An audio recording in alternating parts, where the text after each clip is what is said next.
India's estimated $25 billion beauty and personal care market is getting a makeover, and the stylists are new-age D2C brands who are online first, making buying off the shelf passé. With click and order, virtual try-ons, shade finder tools, beauty masterclasses, and much more. These conscious sellers are also scouring the forests for natural extracts and finding ways to make products cleaner. Not just that, they're also keen to personalize personal care via social media and through online communities. By 2025, 110 million Indians could be shopping online for beauty and personal care products, up 4 times from the current 25 million.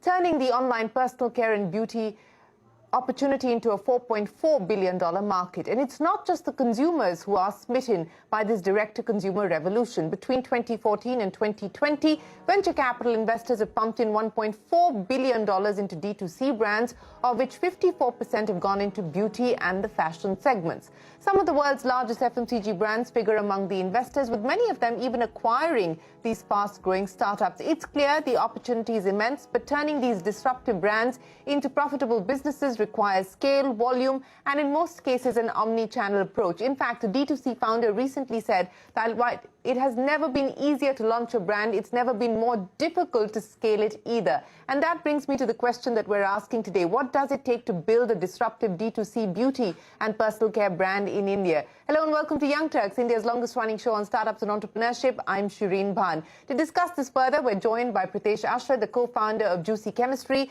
Malini Adapuredi, the co-founder and CEO of Deconstruct Skincare, and Shantanu Deshpande, the founder and CEO of Bombay Shaving Company. Pritesh, Shantanu and Malini, many thanks for joining us here on this special edition of Young Turks. Pritesh, let me ask you, because Juicy Chemistry has been around for a few years now, so you were in that sense ahead of the curve, so to speak. What's the experience been like? What do you believe have become the enablers driving the D2C story today, specifically in the beauty and personal care space?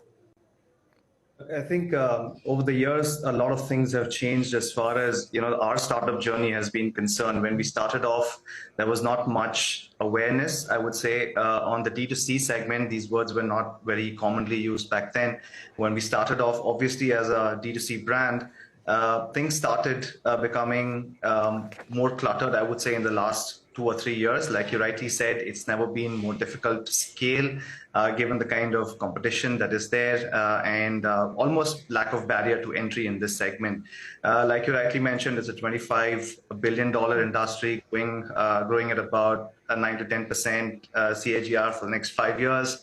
It's a phenomenal piece of the pie that almost all Indian brands and international brands would love to have a piece of the pie as well. Having said that, our journey has been quite phenomenal in the last 2 or 3 years. Post our investment that we raised about 7.5 million last year, led by World Invest, we've grown strength to strength, gotten into newer markets, looked at expanding our product portfolio. The enablers for us have been being nimble, being able to get to market much faster, identifying the white spaces that are available for niche product requirements by the consumer. That has actually helped us, selectively target a cohort which is looking for those specific skin and beauty and hair care products, and that's really enabled us to grow strength to strength in the last 2 years. I'll get to the challenges with respect to scaling up in just a second, but Juicy Chemistry has been around since 2014, so which is why I said that they were ahead of the curve, so to speak. And Malini is the new kid on the block. Deconstruct Skincare was launched about 1.5 years ago. So Malini, let me put that question to you.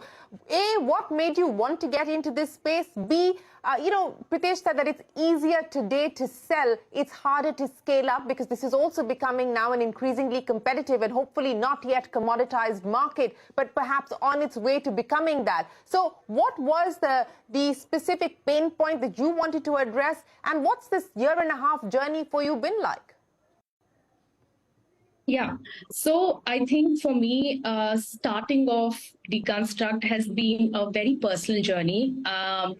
What I felt is, as a consumer, I have become more information seeking. I am actually making most of the decisions basis my Googling the information or checking it out from multiple sources. Whereas I felt the overall industry currently is at the scale, where they're actually selling to the aspirations of the consumer. So I felt there was no brand that was talking to someone like me. And that's, I think, is the starting point of, the entire brand deconstruct. Deconstruct actually means, can I deconstruct everything and put it right in front of the consumers to kind of make for the consumers to make an informed choice. And, exactly with that, our value proposition is information over impulse. Can you make decisions basis all the information that is provided by us?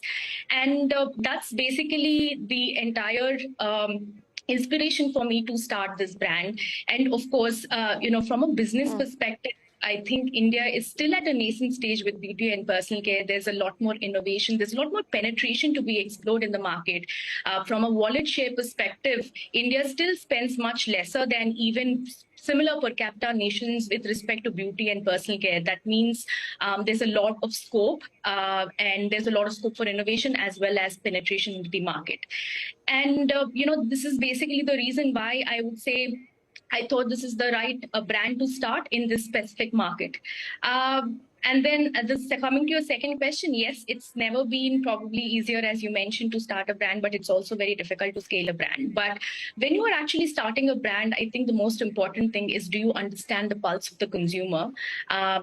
Do you know what your consumer is wanting and can provide a solution so concentrated to their problem? I think that's the crux that needs to be cracked. It's not easy, but when you yourself is the consumer, I think it kind of puts you in a better place to crack that. In fact, our organization is made up of 70% women, which is basically represents our consumer base. And that's a very conscious choice we have made right from the start. Yes, scaling is difficult. As I said, for us, one word mantra is how well can you understand consumer, understand their pain points, and give a targeted solution for that. Yeah. Absolutely. So how personal can personal care really be? That's the big question, and that is the opportunity that people like Malini and Pritesh are hoping to address. Shantanu, let me come to you now. You, of course, launched Bombay Shaving Company in 2016, so your experience is somewhere in the middle of Pritesh and Malini. But before I talk to you about the Bombay Shaving Company, let's get the elephant out of the way, or out of the room, Shantanu, so to speak. We didn't know that you would have become such an internet sensation when we called you to come on to Young Turks to talk about the beauty and personal care market. Let's address this issue. Your LinkedIn post has gone viral. It stirred up a massive debate online on your comments that, in the first few years of your work life, you need to focus and prioritize work. The 18-hour statement that you made has evoked a massive response. Shantanu, did you anticipate this reaction? What do you make of what you're seeing online? I'm actually quite, I'm amazed to see, actually also realize that sometimes personal contexts can be narrow. A nuance is often lost when you post it on a LinkedIn, on a LinkedIn post, for example. So I recognize that it would have touched a nerve for people after reflecting on it. But at the time, it was actually a very casual. I'm a very casual and honest person. If you see the kind of stuff I put online, it is fairly candid. This one I think triggered a nerve for a lot of people who may have been in unfortunately toxic workplaces, bad bosses, politics in the organization. That putting an effort is not reaping the result. So the message, I think, was misplaced for a lot of people. Yeah, and I would imagine that, as you pointed out, you probably didn't anticipate the way that this would have been received by a large majority of people who read that post. But Shantanu, on this aspect of toxic work culture and toxic work environment, and you, of course, have post that viral LinkedIn post, put out another one saying that, look, come talk to the people at Bombay Shaving Company to understand that that's not how we actually run things. But, on this whole business of work-life balance, I think today there is a conscious movement across organizations to say, look, globally now you're even saying log out of your emails, don't address work emails after working hours, weekends are off, and don't address work issues over the weekend, and so on and so forth. So this is not just a debate happening here, it's a global debate at this point in time, and I think the pandemic has only exacerbated this discussion and this debate. Now, as a leader today, how do you hope to address some of these issues? And some of these concerns are legitimate, some of these concerns are genuine. No, I completely agree. I think there are two things, right? I think it's a global debate, but the Indian context is a little different. It's a little nuanced, number one. Number two, work-life balance at different stages of life is different. For someone who's maybe much older, the amount of responsibilities that the person has are very different. And my post was actually very specific for a 5-year window that people have when they first join a job to when they become 27, 28, when their responsibilities might start going up. Because I think we are, as a nation, we are on the precipice of, I think, something amazing at an enterprise, government, national level. And generally, working hard is a tenet of the Indian middle class. That's what our parents taught us. It's not like the message was off. But I think it depends on stage of life where you derive energy. When you have a lot of energy and enthusiasm, honing your craft, it could be any craft. You could be an athlete playing cricket for India. You could be a guitarist. You could be a business person. You could be an employee at a company, whatever. That if you can you can build the muscle for the first 5 years when you have max energy, you can then flex it for the next 30 years and your career graph becomes very different. So it's worked for me. I think I've seen it work for a lot of people. And, people like Sachin have said that, I used to bat 18 hours a day and so on. So I think the number 18 hours is more representative of giving it your all. Yeah. This is a whole other debate, and we will probably get you back on and have this another time. But Shantanu, let's talk about the Bombay Shaving Company now, and I want to understand from you what the journey and the experience has been like. You've got big investors on board, from Reckitt to P&G. So take me through what the experience has been like for you so far, and more importantly, what's the kind of headroom for growth that you foresee from here on? No, absolutely. I think one correction, Shereen, we have Reckitt and Colgate Palmolive, not Procter. Procter actually owns Gillette, Colgate, which is our biggest. My mistake. My mistake. No, Procter owns Gillette, which is we respect Gillette a lot and someone who we look up to.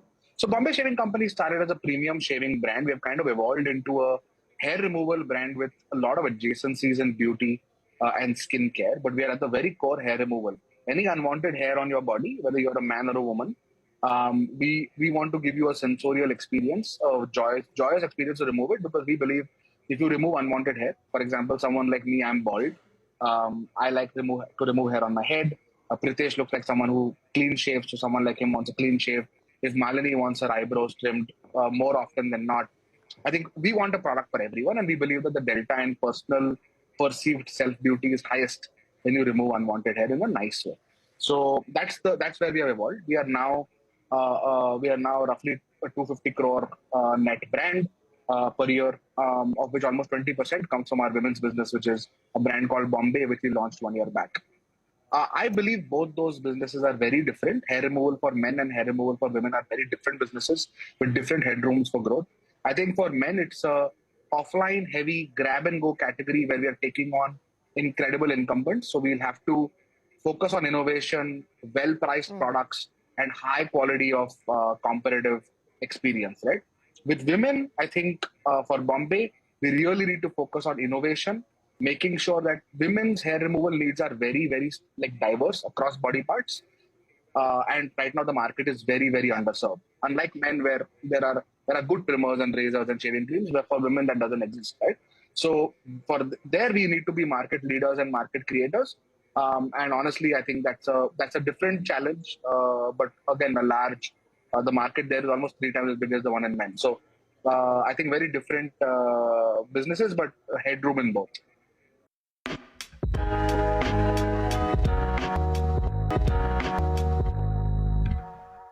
Pritesh, I want to come back to you now and talk about that, because you started by saying that starting up is easy, scaling up is the challenging part. And what we have started to see already in the D2C space is that standalone brands are now being picked up by the FMCG big boys, so to speak. So, specifically, what are the problems with scaling up that you're facing at this point in time? And is that eventually going to have to be the future for a lot of the D2C players being picked up by the incumbents, the legacy incumbents, so to speak?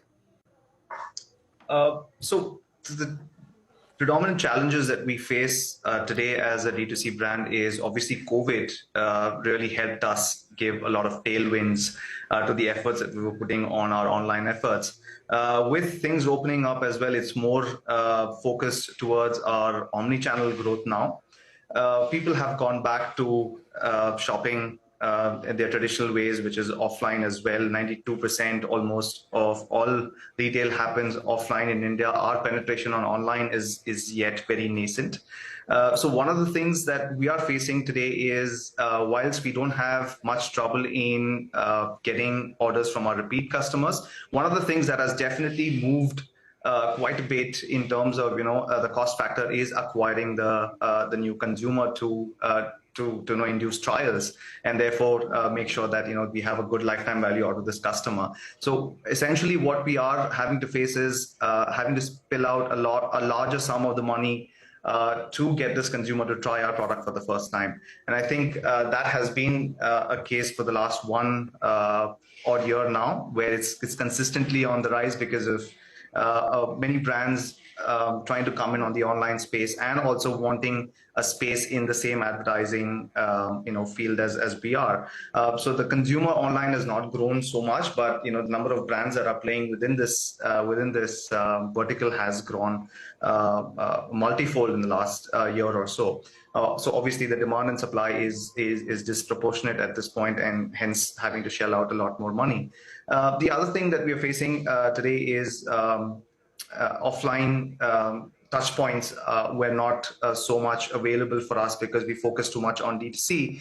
Today, people also want to touch and feel the products, want to understand, want to speak to a beauty advisor, get a personalized regime going for their skin and hair care regimes, and that's what we are looking to focus on right now. But again, offline is definitely a much more expensive model because there is a lot of capital expenditure involved over there as well. Malini, let me address that question with you as well. As Pritesh said, the cost of acquiring customers has gone up significantly because it has become a very competitive market at this point in time.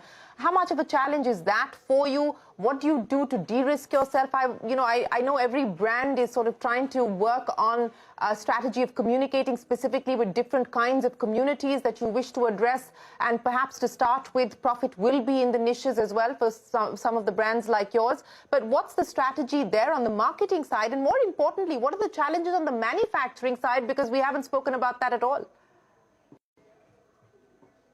Sure. So, Shereen, about the increasing customer acquisition cost, I think that's common across the table because your inventory had remained the same, but there are multiple brands in the market with a lot of capital who are competing, and hence, it is becoming extremely difficult. A lot of brands are competing for the same consumer. So I think what definitely becomes important is, that sharp communication, as you already pointed out, right? So how well do you know your consumer? How well do you know your target group? And how sharply do you talk to them? And how sharply do you address their concerns and provide a solution through your communication? I think that's absolutely important. And, as a founder, for me, a lot of my time kind of goes into that. And that is something we consciously want to do going forward as well, because unless and until we actually talk about the product benefits rightly to the target group, they would not even know of it. And so we have seen that by being that sharp, customer acquisition costs can be addressed. And point number 2 around the customer acquisition cost is everyone is actually doing digital marketing. But apart from digital marketing, how else can you get a brand recognition is also very important. The word of mouth, so the quality of your products become important. And so how are you making those products is also becomes very important. That's probably where I think the manufacturer comes in, but probably I'll just pick that up later. Just continuing on this bit around the word of mouth, and also multiple types of brand marketing is what I would call it. Like, how do you ensure that your brand is kind of made known to multiple people in the market through multiple means is absolutely important.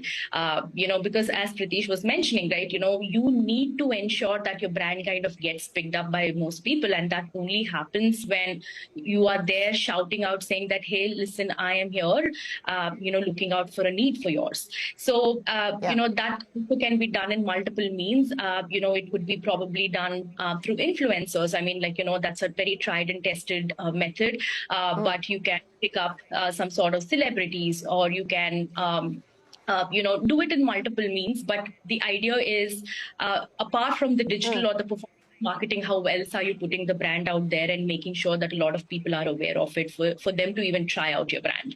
I think that's basically the crux of marketing comes into play, and that's we basically want to invest a lot of time there to reduce the customer acquisition cost.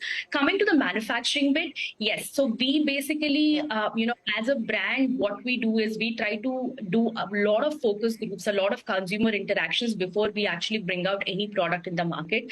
That also means that we take a lot of time to launch a single SKU in the market. So we usually do anywhere between six to 18 months of cycle of R&D that gets into each and every product. So we kind of try to understand the consumer and then kind of go into R&D with a brief of what the expectation of the consumer is and what they're expecting from texture to the ingredients to the kind of usage. So everything kind of gets decided by understanding the consumer and not the other way around. I think manufacturing is a difficult thing, but more or less it is kind of getting extremely, I would say commonplace, and it's kind of becoming more accessible. What I think we basically have faced issues around is in case if we are utilizing any sort of unique ingredients, and how do we kind of import them into India? But that is also, commonly solved through our supply chain. So I think the crux of it is how well do you R&D your product rather than the manufacturing part of it. Yeah, no, I get that. And I would imagine that procurement is a challenge that Pritesh is also faced with, especially when you are dealing with things like organic, skincare, etc. But Shantanu, I want to understand from you, since you're already, you've clocked this mega milestone of 250 crores. How has the playbook changed from being able to get to the 100 crore milestone and now being able to get to the 250 crore milestone? What were you doing then? What are you doing differently today? And, what can we now expect going forward? So I think I agree with Pritesh. I think COVID was a fantastic tailwind creator for businesses like ours, while being tragic at a social outcome level. But I think a lot of things fell in place. Our competitors had struggled with supply chain, etc. So I think the one big shift that we have made is we have really tried to create velocity for our products offline, right? Create the right assortment, be price competitive. A lot of our categories, from shaving to women's hair removal to razors, kind of sit offline. Consumers buy these offline a lot more than online. We, from assortment to merchandising to relationship with trade and building an outstanding sales force. I think there is a lot of different muscle that you need to build from an offline standpoint to create velocity for your product, from identification of stores to activating stores, to making sure that your sales force is able to deliver, to making sure that your shopkeeper is able to show, and there's discovery, and then the consumer is kind of served the right product and the consumer is happy. Once the consumer buys, hopefully the product kind of does its job from a repeat standpoint. So that's one big shift for us. Almost more than half our business today is offline. And I presume that when we get from 250 to 500, that number will be 70%. And when we get from 500 to 1,000, that number might be 80%. And that's just the nature of Indian retail. As you scale, you have to build out more offline, right? The second thing I think is we raised capital. I think capital was a significant, accelerant for us. We raised almost 210 crores in our Series C. There was abundant capital. We had clear product market fit. We had a large market and slow incumbents, right? So we kind of fit the bill. So we have kind of smartly used that capital at a brand marketing level. I agree with Malini. I think a lot of things are expensive at the performance level. Thankfully, we have almost curtailed our performance spends to less than 20% of what they were before. So we are spending a lot of money on content, which includes doing podcasts and working with influencers and getting consumers to like what the company stands for beyond just the product. Well, Malini, Pritesh and Shantanu, we wish you the very best of luck, and I do hope that that you get through the volatile times and the turbulent times that we are currently faced with and emerge stronger at the end of it. Thanks very much for joining us here on Young Turks, and we wish you the very best of luck. That's it then on this special edition of Young Turks. We are going to take a break. There's a lot more coming up. Don't go anywhere. Back in a minute with more.